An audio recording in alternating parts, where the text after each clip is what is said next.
Welcome back to 1 Million Pumpkins Ranch for more public displays of homesteading. Yes, it has begun. Hundreds of onions ready to go in the ground immediately. So I planted this chevron with some of the white variety, Superstar, and we bought one clump of big red onions and 3 clumps of the browns, or I guess, are they brown or are they yellow? In any case, I've got my work cut out for me. So, like I said, I already planted this bit. It needs to get mulched. Luckily, I have no shortage of mulch. All right, folks, that has been mulched. First with more of the manure layer, and then with some of the straw, and then I pulled the pathway mulch that I pulled aside. I kind of just pulled it back towards the plants, and that was about half of a bundle of the white onions. I counted those out actually. That was 107 onions, so half is just over 50 around. Now let me show you what it was like last year. So last year all of these furrows were onions, except the ones closest to the fence over there. Those were garlic. And this year I put my garlics over here. They're doing quite well. It's time to dig these leeks out. And then here's more garlic, and another stub of garlic, and then an open furrow till the end. Yeah, so all of these had been onions, except for I think the first 3 or 4 rows here against the fence. And then I had to wait until July to pull all the onions out before I could plant the other crops.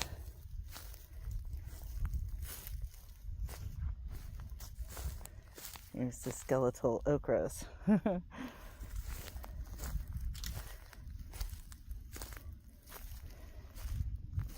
Over here, I did plant an elm tree and a feverfew, hoping those will come back.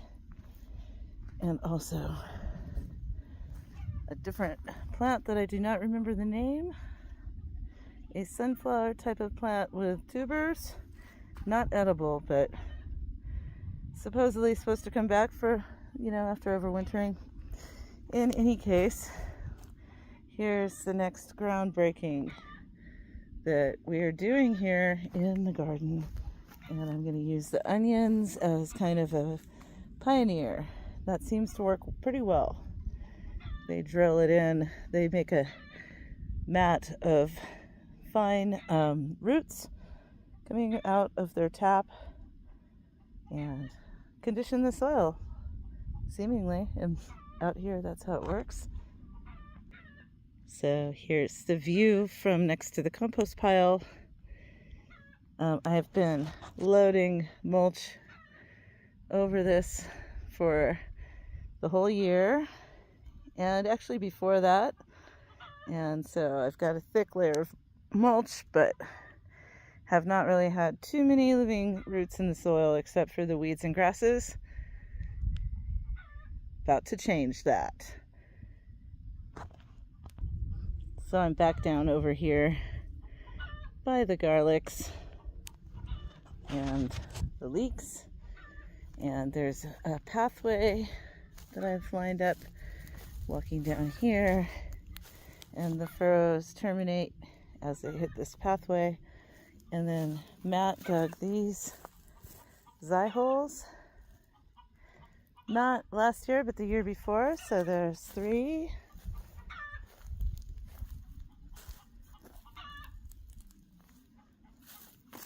I planted little baby pomegranate starts in there. I don't know how they will fare. There's the rest of the garden. But even if those pomegranates don't take, I will be planting more fruit trees. There's 3 more. 1, let's see, 2, and 3 more holes to put fruit trees. And I want for there to be enough of a path to walk on their berm, and the path can harvest water for the holes. And then there can be a planting line down the center here,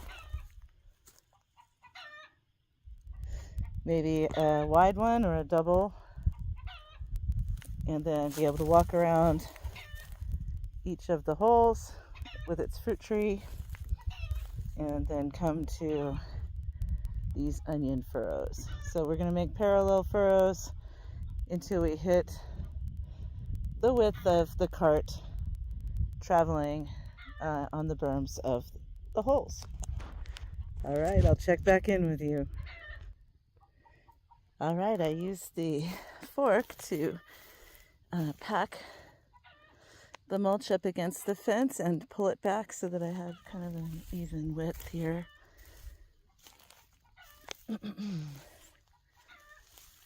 And I had put woody material back here too when I first worked this in 23, and we had really a bad year for gardens in 23. Last year, 24, we had bumper crops, so I'm praying for that to happen again with hopefully nourishing the soil. So next I'm going to use my scythe, and I'm going to cut back these plants and bushes so that it's easier to be here. Then I'm going to shape this furrow so that it holds water and plant into it.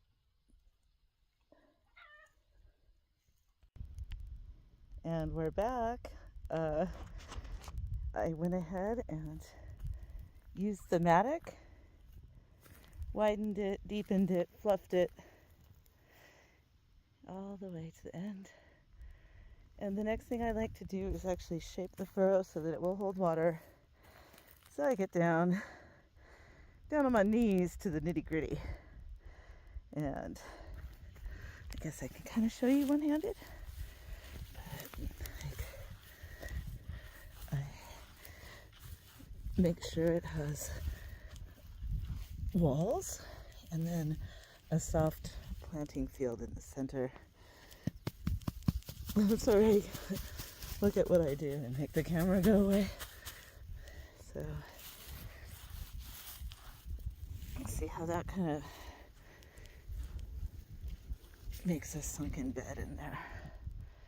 And so, I'm going to crawl on my knees and chew along. Alright, so I shaped it, I watered it, and then I had lunch. And so now, I'm going to start planting more of the superstar white onions. And these are the nice big onions that we grew last year. Alright, here's my tool.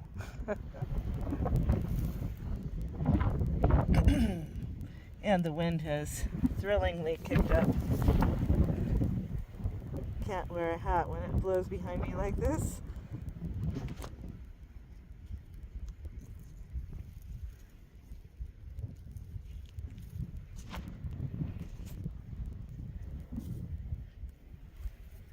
Not used to doing this one-handed, but such is life. Okay, so I'm just going to carry on about a handspan distance and in a zigzag, and I'll show you how it looks. Well, right on. I've completed the first bundle of onions to plant. That's all told, about 105 white onions planted.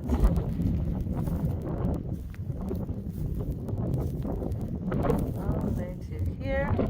Then I have a little more space to finish that row. And in the meantime, Ivan came out and prepped this row. So this is a single wide, like the main furrows. I only have done a few double wides.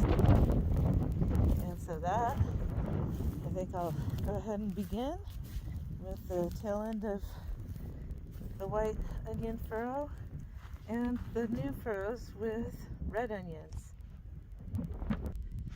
Here's what those look like, the red candy apples. Some good sized ones, bigger than, I think more large starts than were in the white superstar bundle. Awesome.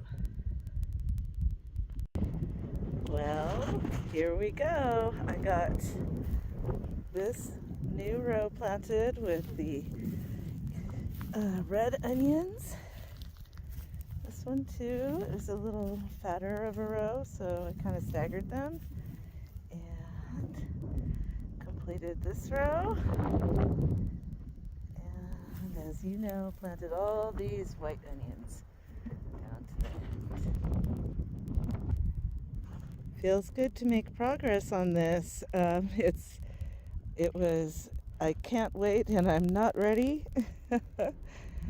I did not want to cut these furrows ahead of time because they were tucked in to keep the microbes safe through the winter. This whole area has just kind of, as I said, laid fallow, unproductive, and under a blanket of mulch to kickstart that soil biology. And I really think it's paid off. The texture is so much better than, that's a lot of work right there. Anyways, the dirt outside the garden gate. Right, Fleeter Meowser? And so I'm gonna mulch these, and it's time to feed all the animals. The pathway has quite a lot of mulch still on it, so for this job I'm just gonna arrange it around the onion stalks and get them tucked in for the night. All mulched up, ready to grow. So that is just about, hi hooey, that's one whole bundle of the white onions and half a bundle of the reds. I still have 3 bundles of the yellow and half a bundle of reds left to plant. And we are expecting rain tonight and maybe even snow tomorrow. Thanks for joining me on my planting day. Cheers and blessings. Don't forget to mulch that like button.